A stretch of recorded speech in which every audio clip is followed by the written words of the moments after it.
ইরানের পাশে বিশ্বের অন্যতম গুরুত্বপূর্ণ বাণিজ্যিক রুট হরমুজ প্রণালীর নিয়ন্ত্রণে নিতে ব্যর্থ হয়েছে যুক্তরাষ্ট্র।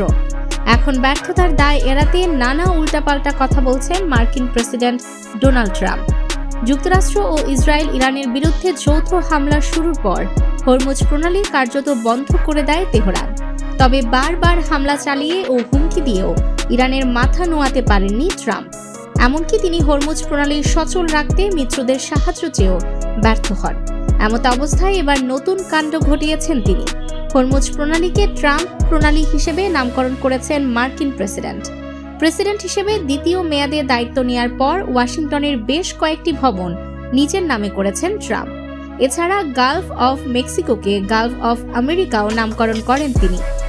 এদিকে ট্রাম্প দাবি করেছেন যুক্তরাষ্ট্রের সঙ্গে চুক্তিতে সম্মত হয়েছে ইরান, যদিও তেহরান বারবার ওয়াশিংটনের এমন দাবি প্রত্যাখ্যান করে আসছে।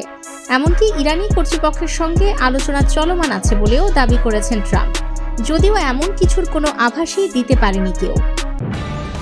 নিউজ ডেস্ক, দৈনিক অন্যধারা।